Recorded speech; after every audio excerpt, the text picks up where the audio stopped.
Então, quando a gente fala nessa questão de uma preferência, né, de olhar, né, nos pacientes do transtorno do espectro autista, né, pode ser diversos níveis do espectro. A gente tem que pensar algumas coisas. Existem várias teorias, né? E aí, nossa, tá vendo o que dá não dar aula 2 semanas? A pessoa não sabe mais desenhar na lousa. Então não tá tão assim. Então a gente tem que pensar algumas coisas, né? A primeira delas é que a gente tem que pensar em todo o cérebro, né? Na questão das áreas atencionais, né? Então a gente tem ali todo no cérebro, no nosso cérebro a gente tem as áreas atencionais, né? Então tem um conjunto de áreas que trabalham ali para atenção, lobo frontal, toda a parte inferior orbital, né? Então a gente tem algum conjunto de áreas, o circuito de Papez também, porque a atenção também está relacionada a todo um contexto de emoção, né? E a gente percebe que essa questão emocional ela envolve bastante e a gente tem também toda uma dependência do aspecto visual, né? Porque a gente tem ali o VINAR, o MT, o V3, que trabalham com esse contexto da visão. Ao mesmo tempo, isso na conceito da visão, a gente tem essas 3 áreas para pensar do que a gente fala de atenção. Então, quando a gente fala de atenção visual, eu tenho essas 3 áreas para pensar aí.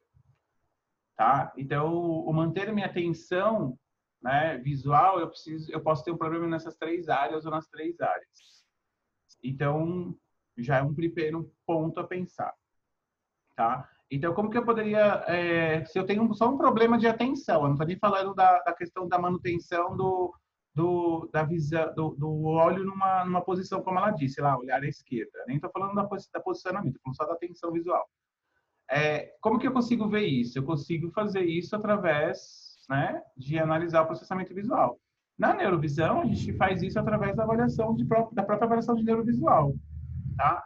Eu não consigo fazer isso através de uma avaliação funcional, tá? Porque a avaliação funcional ela trabalha em bloquinho de áreas para avaliar a função, né? Na verdade, é engraçado dizer que a avaliação funcional ela não avalia a função visual, ela avalia a habilidade visual funcional, tá? É errado dizer que é avaliação funcional. Deveria ser assim, avaliação das habilidades visuais funcionais. Porque isso dá um bug na cabeça de vocês. Porque a avaliação funcional dá a entender que você está avaliando uma função. Não, você está avaliando a habilidade visual funcional. Né? Você está avaliando as habilidades visoperceptivas numa avaliação funcional mais sofisticada.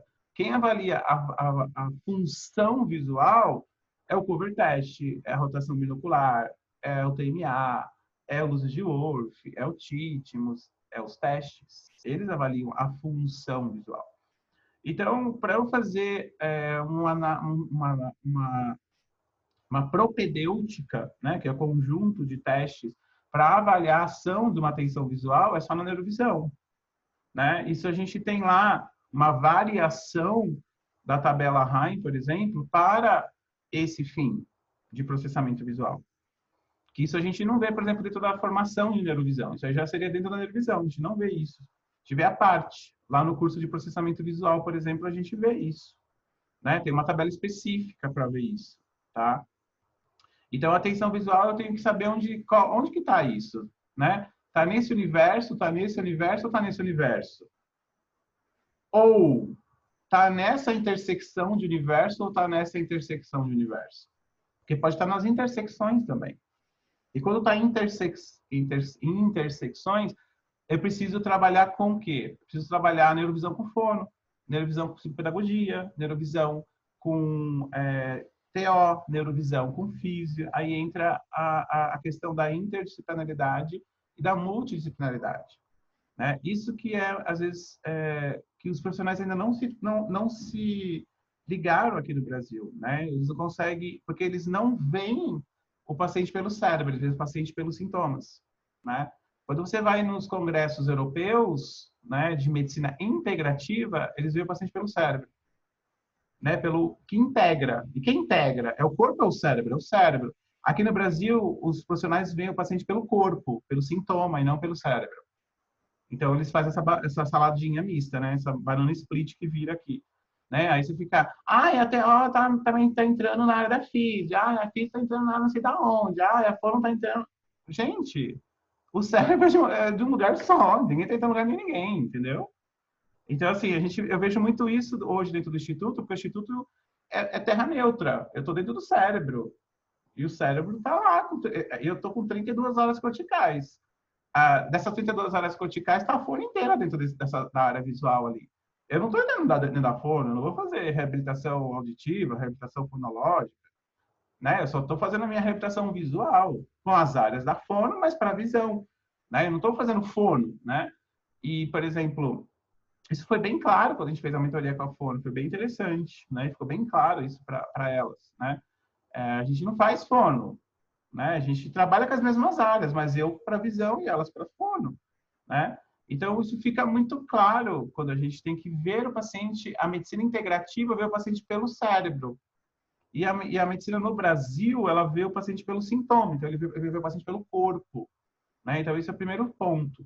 Então, quando a gente tem um problema na intersecção entre as áreas, aí que dá bagunça aqui no Brasil. Tá? Então, na atenção visual. Agora, quando a gente tem um maneirismo ali, quando a gente tem um sintoma de uma manutenção em um posicionamento, a gente vai ter que pensar em outra coisa. A gente vai ter que pensar que existe nesse paciente uma demanda extra, né, na segunda via. Porque para ocorrer um reposicionamento desse olhar, né, precisa que os músculos, eles, né, a segunda via seja requisitada.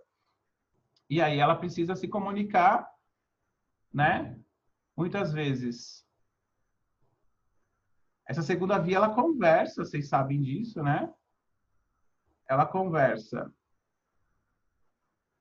Essa segunda via, ela conversa com o lobo frontal, quando você vai... Se a criança só olha para cima, ela vai... Isso é muito fácil quando o autista chega para mim e a mãe fala assim, ele só fica olhando para cima. Ai, batata, fácil. É a melhor posição de todas. Porque o olhar para cima, como o CGL é primitivo e o olhar para cima é totalmente comandado pelo lobo frontal, é a única posição que é essa, é fácil. Então, a atenção visual dele está com problema lá no executivo, então é fácil de trabalhar. A visão pouco ajuda aí, né? Quando o autismo só fica olhando para cima, ou um paciente psiquiátrico, ou um paciente sindrômico, ele tem um problema de só olhar para cima, essa atenção visual dele está focada para cima, o problema dele é totalmente executivo. A visão pouco vai ajudar, porque o problema está aqui. Então, quem vai ajudar ele? A neuropsicologia, por exemplo, tem muito psicólogos entrando na neurovisão, tá? Tem psicólogos chegando agora para a neurovisão, né? De um tempo para cá, né, de uns 3 meses para cá, começaram a aparecer uns psicólogos agora começando a aparecer na neurovisão.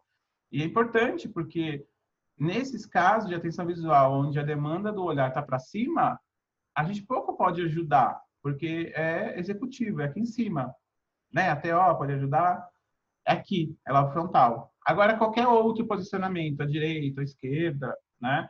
Aí a gente sabe que essa demanda está correlacionada, sim, né? A segunda via e ela vai estar correlacionada a um desses dois centros secundários aqui. Ou ela vai estar a essa área aqui de interligação, que tem a área inferior orbital, que tem hipocampo, sistema límbico, né? Ou as áreas visuais propriamente ditas, né? Com pulvinar, por exemplo, centros de atenção, tá? Uma coisa que é importante dizer, né? Que muitas vezes, isso é interessante dizer, quando a gente trabalha, e aí alguns pais, eles até falam, nossa, estou trabalhando lá na Fono, na TO, na FIS, sei lá, geralmente é TO. E já está lá sei lá, 2 anos. E aí você vem aqui na neurovisão e ela já não olha mais tanto para esse lado aí. Por que aconteceu? Né? Por que foi tão rápido, assim, sendo que lá ela estava trabalhando exclusivamente isso e não melhorou? Porque a gente vai direto no ponto, aquela velha história da neuroimagem, né? Porque às vezes a criança tem uma certa estabilidade, uma certa maturidade, e às vezes nem tem, tá? Às vezes, assim, é só a gente saber, sem olhar a neuroimagem, mas ter a noção da neuroimagem de que o problema da criança está aqui ou aqui. E eu sempre vou levar em conta se outras posições que não é olhar para cima, que está aqui ou aqui, tá? E quando eu falo aqui do laranja, quando eu falo do laranja, eu tenho que levar em conta aspectos emocionais, porque eu estou falando de circuito de papéis. Circuito de papéis assim, é o boom da terceira via, né? A gente não fala de terceira via nas formações, a gente deixa para falar de terceira via na VBIL, mas a gente faz umas pinceladas. Eu venho falando de papéis um pouquinho aí nos Day by Days. Prometo que agora que eu estou voltando para os Day by Days, eu estou deixando os Day by Days assim, também que descansando Day by Day, porque o ano que vem eu vou fazer Day by Day quase todo dia, então eu estou meio que descansando de Day by Day, e aí eu prometo para vocês que eu vou fazer um Day by Day especial de terceira via, né? E circuito de papéis, então o que eu quero dizer? Quando você pega um paciente desse que o Adani falou, que está lá na esquerda, que não é para cima, só de eu trabalhar um pouco o emocional, né? O que é trabalhar o emocional? Diminuir o tônus, né? Diminuir ele, acalmar ele, né? Eu já consigo muita coisa. Isso eu posso diminuir na minha própria terapia. Ah, como que eu posso diminuir esse tônus dentro da neurovisão, né? Eu posso trabalhar esse tônus de duas maneiras. Eu posso, de um jeito mais simples e barato, que vocês têm hoje, a própria estimulação neurosensorial. Né? Só aquela estimulação neurosensorial, daquela aulona lá que eu dei, que muitos de vocês já fizeram, tem 2 protocolos. Tem o auditivo e o sensorial que você pode usar para relaxar a criança. Se como a criança já é uma criança agitada, já ajuda bastante. Tá? E isso ajuda muito. E um outro seria usar as coisas da VBIL. Aí a VBIL já é mais fora de mão, muitas vezes, para muitos de vocês, porque a VBIL é só para quem fez neurovisão, depois da neurovisão, aí parece muito longe para alguns de vocês. Mas a gente vem colocando algumas pitadas de VBIL aí, dando algumas dicas, mas assim, a estimulação neurosensorial seria o melhor caminho. Mas muitos de vocês sabem como que eu posso baixar o tônus. Também você pode trazer alguma coisa de meditação, né, de mindfulness. Eu tenho um projeto que está parado, e agora eu contei para elas que eu estava, elas perguntaram que eu estava sumida, eu falei que a gente estava trabalhando bastante, mas eu fiquei uma semana arrumando meus pendrive. E aí eu estou para desenvolver uma técnica, já faz um tempo, mas já faz uns 3 anos, na verdade, que seria o Mindfulness Vision. Seria trazer esse processo de meditação para dentro da terapia visual para as crianças. Seria meditação para criança, usando visão, né? E eu achei aqui todo o meu projeto, desse último pendrive que eu estou terminando hoje, eu vou terminar. E isso é uma coisa que eu quero trabalhar ano que vem. Quero começar a trazer essa meditação para dentro da VBIL, e é algo que eu vou trabalhar ainda. O ano que vem eu vou fazer um grupo de pesquisa lá dentro do Instituto, com algumas crianças, o Vitor e a Márcia agitar, e eu quero dar uma costurada nisso, porque é algo acessível hoje, a gente trazer, né? E aí a gente consegue fazer só com som, né? Você trazer o próprio Palm, né? O próprio Palm já é um processo, você trabalhar o som ali certo, né? Você trabalhar um solfégio certo aqui, você já consegue fazer isso, né? Então, o simples fato de você ter um posicionamento que não seja o frontal, olhar para cima, já falei, olhar para cima ferrou. A gente não vai ter acesso a ajudar muito a neurovisão. Quem vai ter que ajudar isso aí? Olhar para cima. É o neuropsicólogo. Ah, é a fono, a TO, a psicopedagoga. A neurovisão não vai ajudar. Tem que ser neuropsicólogo, porque é uma coisa mais aprofundada. Lobo frontal, a gente tem coisa para acessar no lobo frontal, na fono, na TO e na neurovisão? Tem. Mas quem manja disso é o neuropsicólogo. A gente tem que dar louro a quem é, né? O que é de César é de César. A gente o neuropsicopedagogo, a fono, trabalha bem essas áreas? Trabalha. Mas quem é o cara? É o neuropsicólogo. A gente tem que fazer. Eu falo isso para as mães. Ai, mas nossa, meu filho nunca passou pelo neuropsicólogo. Mas vai ter que passar agora. Porque o caso dele é melhor passar. E muitas vezes o neuropsicólogo chega para mim e fala assim: eu nunca trabalhei com autismo. Eu falei, mas você tem que fazer o que você faria para trabalhar isso, isso, isso. É uma reabilitação cognitiva que eu quero. Às vezes o cara não sabe nem o que fazer. Aí eu falo assim, você fazer, se eu falei, você tem formação em Reacom? Eu falei, coloca aí no Reacom. Às vezes eu ensino, porque, por exemplo, quando eu estava na BEM, lá em 2009, quando eu comecei na BEM, era boom, tinha muito neuropsicólogo. E aí eles tinham as formações de neuropsicologia e eu fazia com eles para entender como que era, mas eu não podia ter o papel. E teve o de Reacom que eu tive o papel, eu tenho o papel de Reacom. E aí eu via, nossa, que demais! E era muito legal. E que é a reabilitação cognitiva, né? Esse Reacom aí. E esse aí eu podia fazer. E assim, é isso. Aí eu tô falando, cara, faz Reacom nele. Tipo, é isso que eu preciso. Faz o Reacom nele. E coloca ele no Reacom e manda ele fazer. Que é a reabilitação cognitiva, né? Naquela área ali, né? Então, assim, a gente tem que saber. Então, fugiu do... Ele tá com essa coisa do olhar para cima, fugiu disso, manda ver. Aí, sim, TO, físio, forno, neurovisão pode ajudar, né? Aí a gente começa a ajudar no como? Circuito de papéis, né? Estimação neurosensorial, VBio, ajuda, tá? Aí, vamos lá. Complementando a resposta dela, né? Sistema vestibular, né? O sistema vestibular, ele seria secundariamente, vai ser essas áreas, ele seria algo terciário, seria uma compensação terciária.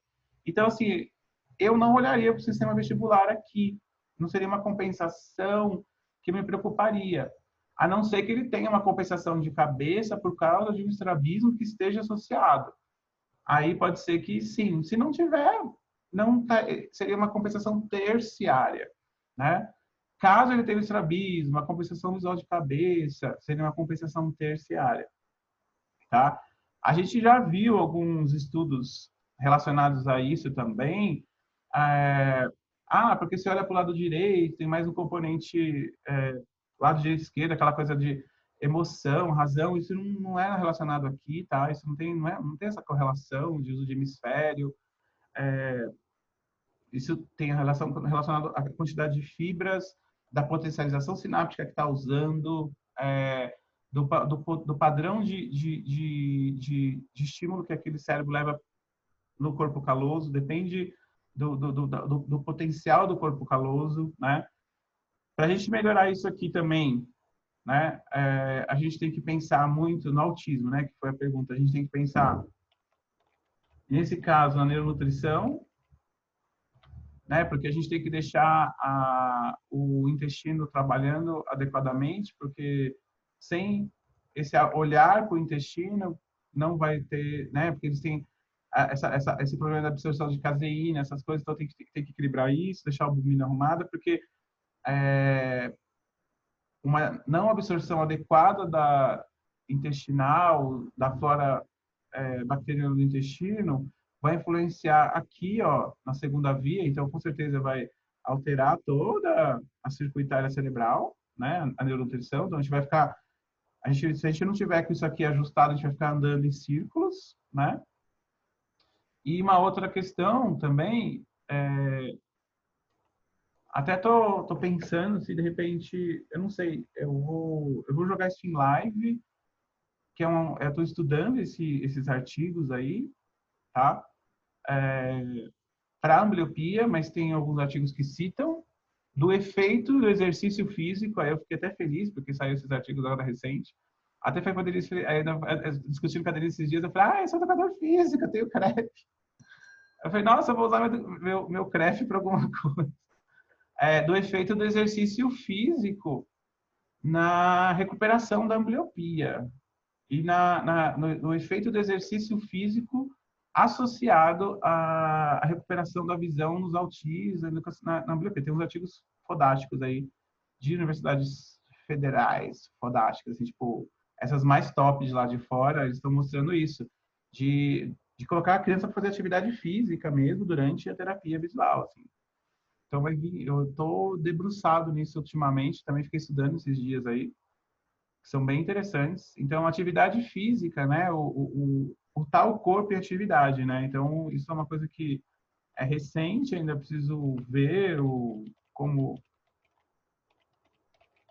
Mas o corpo em atividade é algo importante no autismo, mas isso já vinha de antes, né? É novo para a miopia, tá? Então, a gente, é isso, tá? Que a gente precisa ter esse olhar.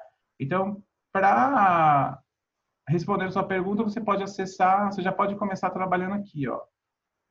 Você já tem acesso a isso, né? Você já tem como, você já acho que você fez essa aula, né? Você fez aquele curso de o introdutório, você tem acesso aos protocolos daquele curso introdutório e mandar ver, né? E além disso, você tem o acesso ao protocolo daquele mini curso do introdutório, e você tem também acesso ao curso gratuito, que tem aquelas 12 áudios lá, que tem aquelas dicas de você como você comandar, são aqueles comandos mais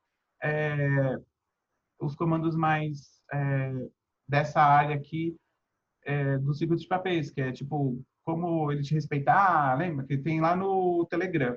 Dá uma repassada naquilo também, porque aquilo você tem gatilhos emocionais e você usa a questão do protocolo auditivo e sensorial. É o que você tem como você fazer hoje. Não tem necessidade de olhar para o sistema vestibular agora, porque o sistema vestibular ele vai ser uma sim, ele vai ser requisitado no autismo muito, tá? Porque tem aquela questão toda, né, do autismo da via bottom-up, né, do estímulo do pé que sobe, né? E aí vai ter essa confluência com o up-bottom aqui, aí tem uma hora que dá uma confluência, e é onde explode essa confluência, né? Onde que vai explodir essa confluência desses estímulos? Explode bem aqui, ó, no CGL, na segunda via.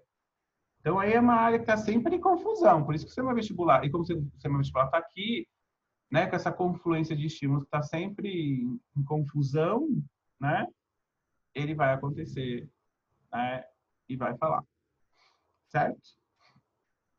Tá?